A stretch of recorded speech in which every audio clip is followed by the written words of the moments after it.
Welcome to Successful Living with Bill Napick.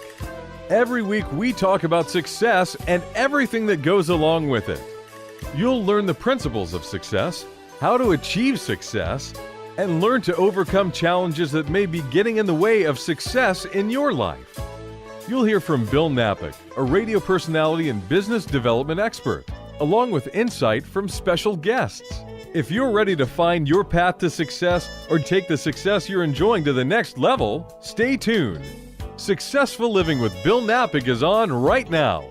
And welcome to the show, Successful Living with Bill Napick. And today, with the CEO of Sundance Memory Care, Matt Stanley, we have a great show. As always, this is where America tunes in to hear great talk about success and all kinds of things. Especially today, we're going to talk about music. We have two terrific musical guests. Hey, Matt, welcome to the show. Hey, buddy. How you doing, Bill? Doing great. Let's tell people, first of all, about what's going on here and the guests that you have on the show today. Sure, absolutely. Tonight is the Music and Memories Gala and benefit concert to raise support and money for Alzheimer's Texas. Alzheimer's Texas is the largest advocacy group for Alzheimer's in the state of Texas. And with us tonight, I've got Reed Turner and Mr. Marc Broussard to play for the benefit show for us tonight as we come out. And just, music's a big part of what we do at Sundance. And so having them here tonight is such an honor. It really is. Let's first talk to Marc Broussard. Since he has the microphone, Marc, welcome to the show. Thanks for having me. As I came from Houston right here to Austin, it's been exciting. I've been listening to your CDs along the way. It's just great. It's great music. Well, thanks, man. I appreciate the support.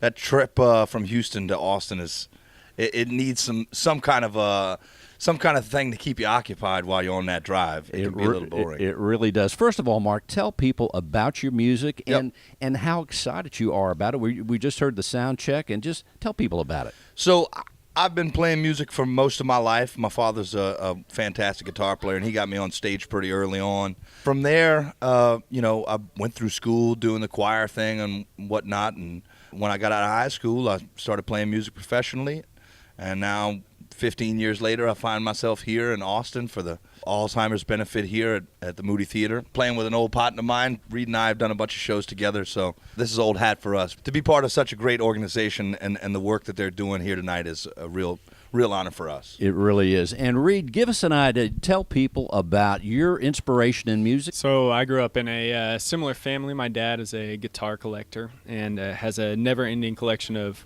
records and CDs that were on at our house at all times. So I grew up with that in our house, and my mom and Oma had some music that they learned in the church, and they passed all that stuff down to me. And I've been singing since the time I could walk, and picked up a guitar at the age of 16 and only applied to one college. I went to Berklee College of Music and was on the road right about then.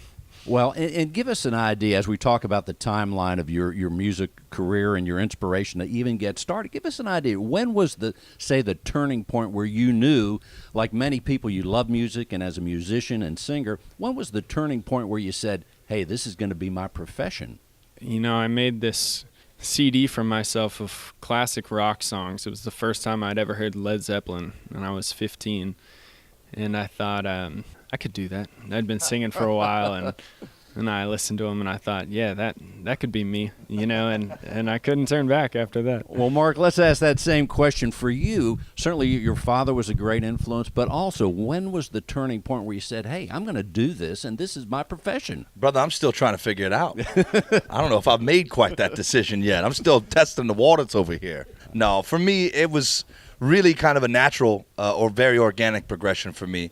By the time I got out of high school, I was already making $500 on a Friday night playing at the spot after the big band played Friday night. I'd be set up at one of these little side bars, and I was making $2,000 or $3,000 a month playing on Friday nights. That's big money. At 18 years old, that's huge money. Exactly. I had a full scholarship to LSU that I said, goodbye. I ain't going to college. I'm going to make money. But my frame of reference for professional music was what I had experienced growing up with my father. And my father always had a day job that he supplemented with weekend work. And that was kind of my only frame of reference, once again, for what a professional musician's life looked like. It wasn't until I actually started going on the road that I realized that, oh, this is my job. I don't have to get another job. I don't have to go work at a cabinet shop. I can do this full time. So it was kind of by accident that I really realized that I was in the music business. Well, give people an idea, if you would, when you put a song together. What is the inspiration? Give us an idea of the process. Sure. And do you start with the music first or the words first? Or maybe it's a mixture of both? So it is quite a mixture for me. I do a lot of co-writing, so I write with other folks in the room. For me, that works really well. I like to have a sounding board. Even if it's just somebody that's not a great songwriter, I like to have just someone else in the room that I can bounce an idea off of that'll tell me, yeah, that's great, or no, that's crap. Typically, it'll start with a melody idea, just a little line, or maybe a lyric will be associated with that melody. It very rarely will start with just a lyric, just a word or a phrase. And then the other half of the time, it'll start with the music. We'll write to a particular piece. And Reed, that same question. For your inspiration, when you put songs together, do you put the music first or the words? And then and describe when inspiration hits on some of your songs. Yeah, I think a lot of times for me, it's, you're walking down the street and some line hits you or some melody hits you.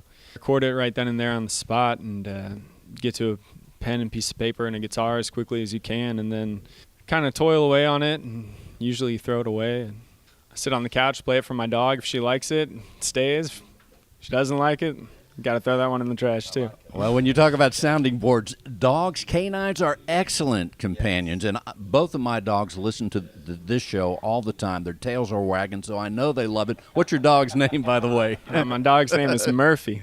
Murphy. That's awesome. Well, also, give us an idea. Here we are at the end of the year, last quarter. As you look ahead, Reed, for 2017, what are the things that are going to happen in your career that you have planned or that you'd like to have happen, and as you look ahead? That is a terrifying question for every musician alive, I think. No, you got it. Mark got everything figured out. Yeah. I think that the goal is always to make sure that your career is trending upwards, and you kind of put together a little bucket list of things you'd like to do. One of mine was playing Moody Theater. I'm crossing that one off the list. I've gotten to tour with some people that I really admire, like Mark here, and so as long as things keep moving upward, I'm in good shape. It sounds like you are. In fact, I think the three of us can put a song together about looking ahead and going forth to that new year. Okay, Mark, on that question, what are you saying? Yeah, I got big plans, man. I've been on major labels for most of my career, so now that I'm not on label anymore, I'm an independent artist. I see a great need for a place for independent artists to pool resources together. So I'm in the process right now of trying to build some kind of a platform and a record label, a new company that essentially kind of helps export the business model that we've seen great success with to help other artists that are coming up behind me. I think there are a lot of pitfalls in this business, especially when you're chasing big record contracts. And so I'm hoping to get in the game and try to help shorten that learning curve for some of the kids coming up behind me. I've got a new record coming out in February. We just put one out in June, a charity record called SLS 2. I've got a side project that hopefully will put out some material at the beginning of the summer. I'm hosting a young writers retreat this summer as well that'll come with a compilation.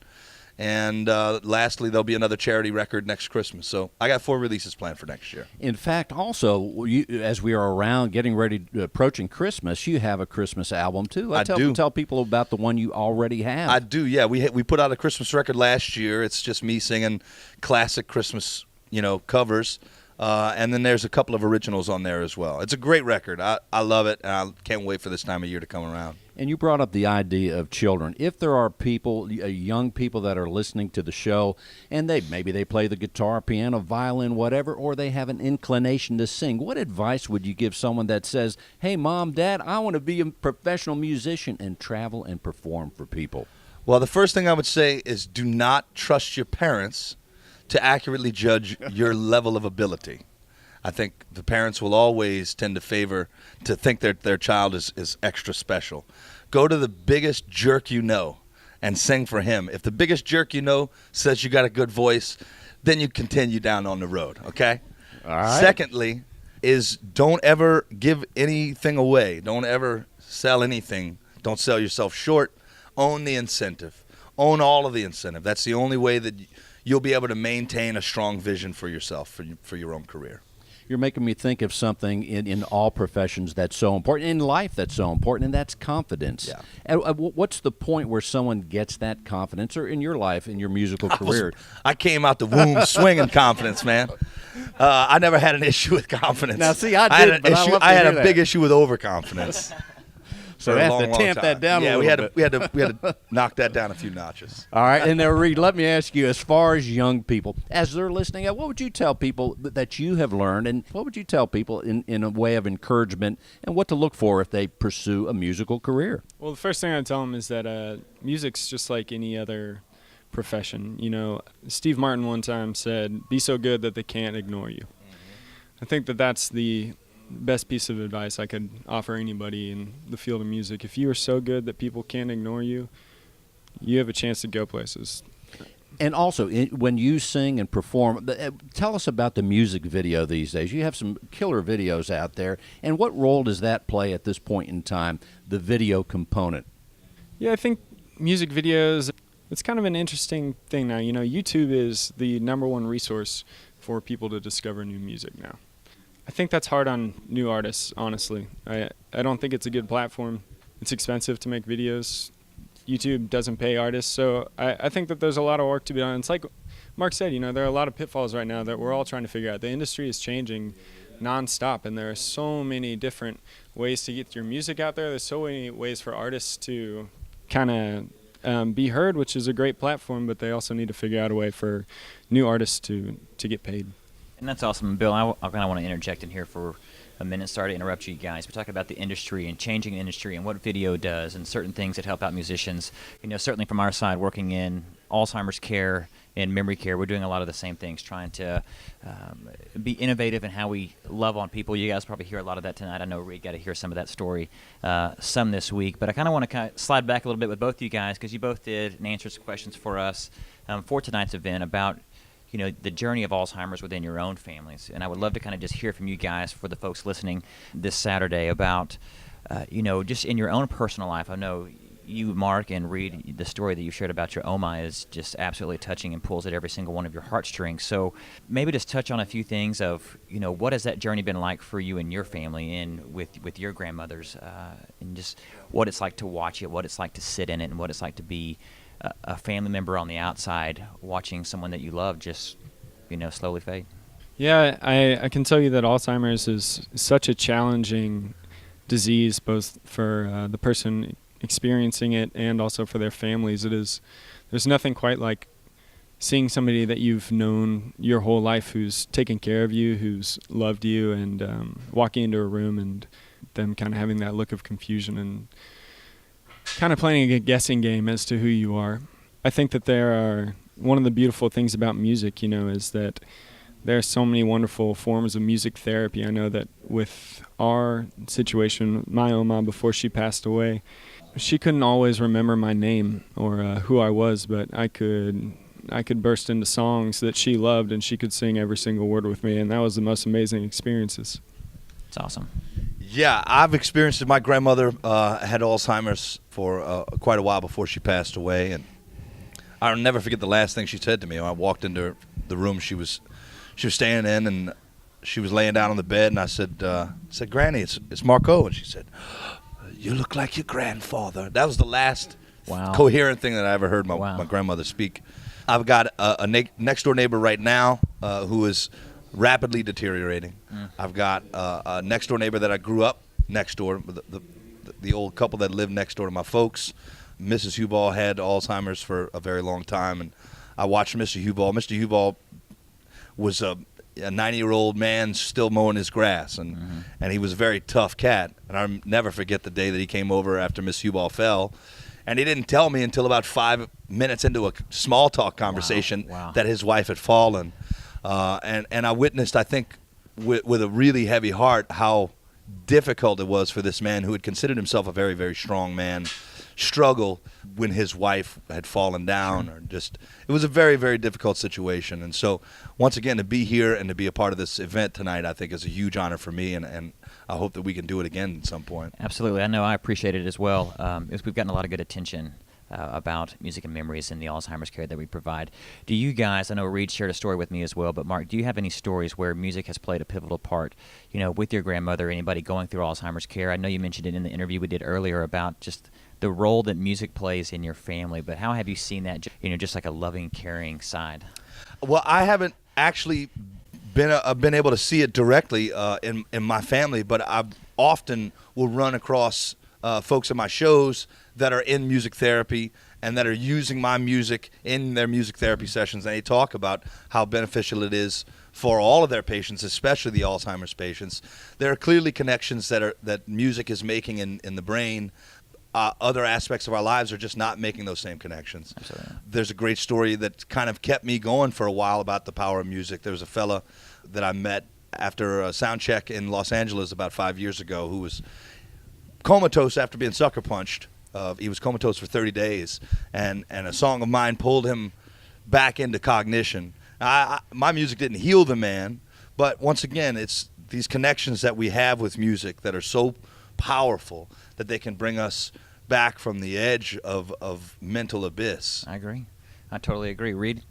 Well, I think we've talked about my story. Mine is certainly a personal one with my family. I know that all the hymns that my Oma sang to me when I was a child, it was amazing to walk into a room and she and I, we don't necessarily share the same spiritual beliefs, but she taught me all those songs word for word, and to be able to walk into that room and connect with her on something, Absolutely, is a really incredible thing. And like we talked about, she was in pretty good shape, all things considered. So we were lucky in that those moments were rare, but when they did happen, it's such an amazing feeling to be able to look somebody in the eye and know that there's some memory there of what you have together.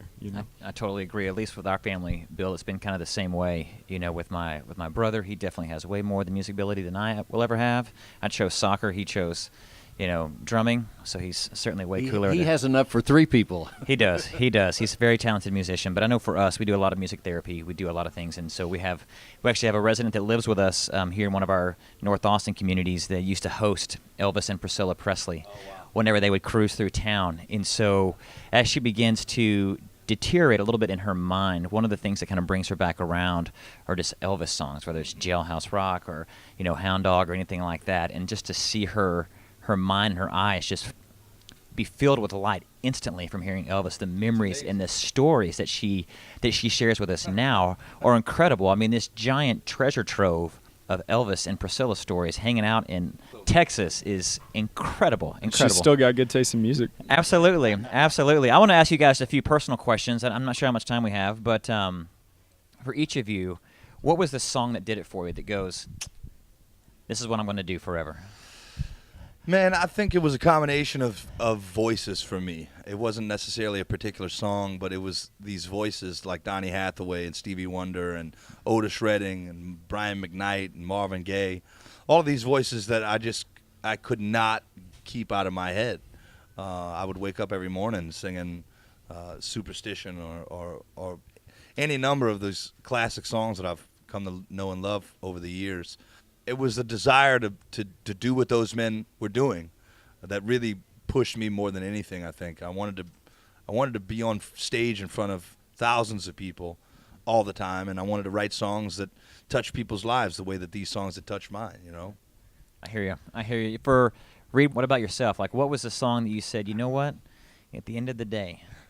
I don't know if it was a particular song. It was kind of an obsession from the moment I could crawl. I mean, I remember getting Help on vinyl, the Beatles' Help on vinyl when I was 3 years old. I remember it being under the Christmas tree. Wow. I remember,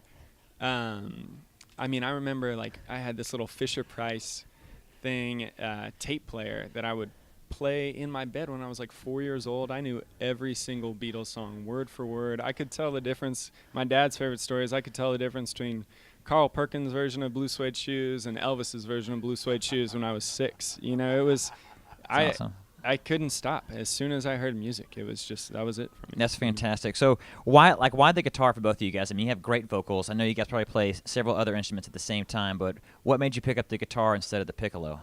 Oh, I wanted to be a drummer at first. I wanted to bang on some stuff, but because my dad was a guitar player, and no 15-year-old wants to do exactly what their dad does all the time. But I was a singer first, and my dad was like, "Nah, you don't want to be a singing drummer. Go get a guitar." And that was No. For me, it was just in the house. There were many instruments in the house. Keyboards took a lot longer to plug in and turn on and plug up to a speaker. You could just grab an acoustic off the wall. So I think it was a combination of convenience and convenience. Fantastic. So do you guys ever play any other instruments? Do you hop on the keyboards? Do you hop on the drums? Yeah, I play a little bit of piano. I don't play much of anything else, though. Yeah, same. I play some piano. I play the harmonica, but I try to teach myself at least the basics of any instrument that I get near to, just so I can hang. Yeah, I hear you. A couple more questions for you guys. I'm going to wrap up here and get going. But the most interesting thing that's happened on stage, maybe not the most embarrassing or the craziest, but the most interesting where you're kind of like, I want to pause for a minute there. Probably a tie, if I had to guess. There was a couple that just sashayed onto the stage for a dance. Wow. That was a bit bizarre. And then there was a guy after the show, my tour manager comes up and says, this guy wanted to propose to his girl, but you didn't play the song that he was going to propose to during the show. Can you maybe go and meet them? So I went to the bar, and I met the kid, and his girl was somewhere around the building. But I said, look, why don't you go find her, come up on the bus, I'll play the song, and then you can propose. And so we went in the back lounge. I played the song. He gets down on a knee and proposes. They're both hammered drunk, by the way. Yeah, absolutely.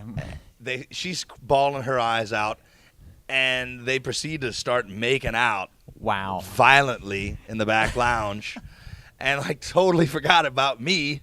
I had to go get somebody else to get him out of the bus. It was. Gosh, I don't know. It's one of those things where the minute somebody asks you a question, all your answers disappear. But I certainly remember early in my touring career playing at a place called Beer 30 in some tiny town in Kansas. Its name is escaping me. And we're playing Beer 30, and we had a nice drunk who yelled out, "Rockin' in the Free World." And I was like, I know Rockin' in the Free World. So we play the song, and he just stumbles up and starts kind of taking the mic from me, and I wasn't the lead singer in my band anymore. That guy kind of had it, and he was bigger than me. So That's awesome. That's awesome. Those are great stories. We talk about a lot in Sundance about what's your story, what helps get you to where you are, and what is your past, present, and future. Well, thank you guys so much. Just real quick, if you guys would tell us, for those listening who may want to go find out where you're playing again next, or find out where to find some more music or what albums are coming out, where can they find that online? Yeah, so you can go to marcbroussard.com to find all of my tour dates. I got 8 records. They're all available on all the digital download sites. You can get actual records at my website, T-shirts, the whole ball of wax. marcbroussard.com. Same, you can go to my website. We got all our tour dates up there, iTunes, Spotify, however you listen to your music. It'll be there waiting for you. And if you want to check out the website, reedturner.com, we'll have tour dates. And we've got a store with all of our T-shirts, records, etc. Well, very nice. Everyone will be going to those sites. On behalf of Matt Stanley, Bill Napick for Successful Living, and Marc Broussard and Reed Turner, thank you guys for being on the show. We'll see you next week. Thanks for having us. Yeah, got it.